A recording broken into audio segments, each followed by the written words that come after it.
त्याच्यामध्ये कळतंय. आता हा घातपाताचं जे काही दृष्टिकोन आहे एक तुम्ही समजून घ्या. म्हणजे लोकांना प्रश्न पडलेला आहे, ह्याच्यात खरंच राजकारण असेल तर जे काही विलिनीकरणाची चर्चा ही सुरू होती त्याच्यामध्ये दादांमध्ये आमच्यामध्ये काय चर्चा झाली हे आम्हालाच माहिती आहे.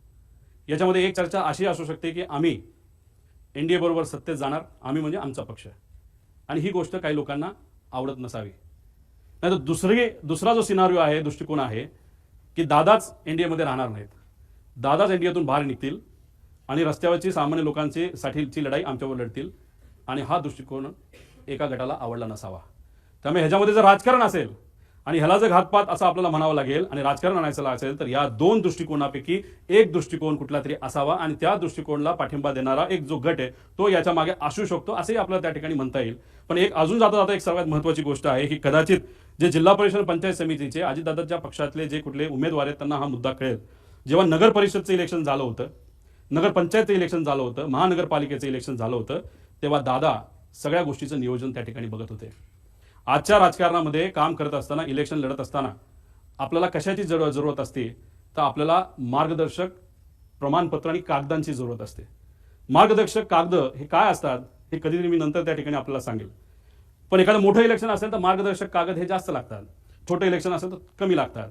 पण दादांचा हा अपघात होण्यापूर्वी सगळं नियोजन हे दादा करायचे, पण त्या कागदांचं मार्गदर्शक जे कागद आहेत त्याचं डिस्ट्रीब्युशन हे दुसरा कुठला तरी नेता करायचा.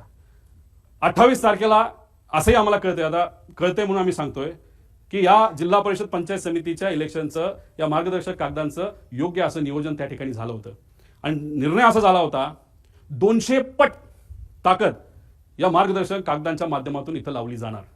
सगळं ठरलं, सगळं झालं. दुर्दैवाने 28ची घटना त्या ठिकाणी घडली, आणि आम्हाला असं कळतंय की दादा नसताना या 200 पट ताकद जी लावली जाणार होती मार्गदर्शक कागदाच्या माध्यमातून, फक्त 50 पटच ताकद त्याच्यामध्ये लावली. 150 पट ताकद कमी लावल्यामुळे सुद्धा ते जे उमेदवार आहेत ते कुठेतरी काही गोष्टींच्या बाबतीत कमकुवत पडले आणि एकटे पडले दादा नसताना, अशी ती चर्चा आहे. त्यामुळे 150 पट ताकद का कमी लावली आणि कुणी लावली ह्याच्यामध्ये सुद्धा आपल्याला त्या ठिकाणी खोलात जावं लागेल. असे अनेक आहेत. आम्ही काय राजकारण करतो असं नाही, आजपर्यंत राजकारण करत असलो असतो, जे बोललो ते खोटं निघालं असतं, पण जे मुद्दे मांडले, कारण शेवटी इन्व्हेस्टिगेशन करत असताना टेक्निकल इन्व्हेस्टिगेशन इज इम्पॉर्टंट, आणि त्याच्याच बरोबर जर क्रिमिनल इन्व्हेस्टिगेशन आपण करतोय तर त्याच्यामध्ये एक दिवस आधी काय घडलं, एक महिना आधी काय घडलं, कोण कोणाला भेटलं, नंतर काय घडलं, कोण कसं वागतंय, कोण किती भावनिक आहे, कोण कुठल्या विषयामध्ये, एखाद्या महत्त्वाच्या विषयामध्ये चर्चा करत असताना कोण कुठल्या भावनेतून त्या ठिकाणी बोलतोय, हे सगळ्या गोष्टी जर आपण बघितल्या तरच त्याला राईट इन्व्हेस्टिगेशन आपण म्हणू शकतो. त्यामुळे आमची मागणी आहे की याच्यात क्रिमिनल इन्व्हेस्टिगेशन सुद्धा त्याच्यामध्ये त्या ठिकाणी